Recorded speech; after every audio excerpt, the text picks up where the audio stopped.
When was the last time you went somewhere and felt like the place was older than anything you could possibly understand? Not old like a history book, old like the earth itself. I felt that in Kuranda, Australia, and I almost missed it entirely. Here's the thing about Kuranda. It is without question a tourist village. I'm not saying that as a criticism. I'm saying it as a fact. The markets are busy, the shops are colorful, the cafes are full, busloads of visitors arrive every day. And when I first arrived, floating in on the Skyrail gondola above the rainforest canopy, looking down at the green stretching endlessly in every direction, I thought to myself, this is beautiful. This is worth the trip. I was right, but I was also only seeing the first layer. Kuranda sits in the rainforest highlands above Cairns in Far North Queensland. To get there, you have two extraordinary choices. The Skyrail gondola carries you silently above one of the oldest rainforest canopies on the planet. You're floating. The world below you is ancient and green and completely indifferent to the fact that you're passing over it in a cable car. The Kuranda Scenic Railway winds through the mountains in the other direction, cutting through tunnels and over bridges, hugging cliff faces, delivering you slowly back toward the coast as the light softens through the trees. Both journeys are extraordinary, but they're just the beginning. When most people arrive in Kuranda, they head straight for the markets. And that makes sense.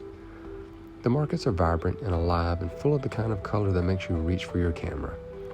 But I went to the trails first. And here's what nobody tells you about the rainforest trails around Kuranda. They're not just walking paths. They're a conversation with something ancient. The rainforest here has a weight to it. A silence that isn't really silence. It's layered with sound, with movement, with life. But underneath all of that is something still. Something that has been there for thousands of years and will be here thousands of years after we're gone. I slowed down on those trails, not because I had to, because something in me understood that this place deserved that.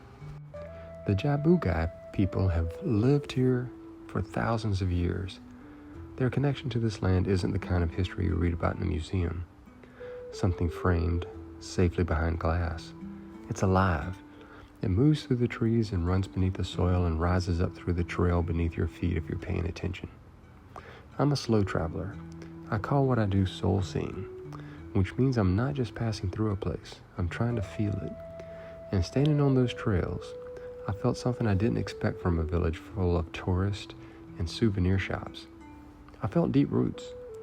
So then I went to the markets, and I expected the feeling to disappear, replaced by commerce and noise. But here's what surprised me. It didn't. I was moving through the stalls, and underneath all of it, that same presence was still there.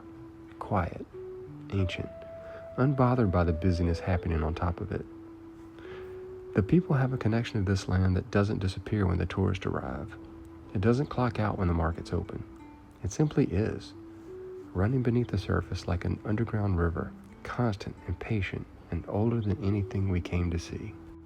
I stood still in the middle of that market and let myself feel it. It was still there. This is what soul seeing has taught me. The touristy places are not the enemy of deep travel. They just require more of you. They require you to look past the first layer, to slow down inside the noise, to ask not just where am I, but what is this place? What was it before I got here? What does it know that I don't? Most visitors feel the first layer. Soul seeing is about feeling both. I rode the scenic railway back down through the mountains as the afternoon light softened. Below me, above me, all around me. Rainforest, ancient, indifferent to schedules, completely itself. It was there long before the railway was cut through it, long before the first market stall, long before any of us arrived with our cameras and our itineraries. It will be there long after. There's something clarifying about that, about moving through a place that has no interest in your timeline. The rainforest doesn't hurry. The Djabugay people knew that. They built an entire way of life around that knowing. I took the railway home that afternoon carrying something I didn't arrive with. Not a souvenir, not a checked box, just a quiet reminder that the ancient is always underneath the modern, on the trails, in the markets, everywhere, waiting for anyone slow enough to feel it. If you've ever been somewhere touristy and felt something deeper underneath, I'd love to hear about it in the comments below. And if this kind of travel, slow, purposeful, soul first, resonates with you, then subscribe, because there's a lot more of the world left to walk through together.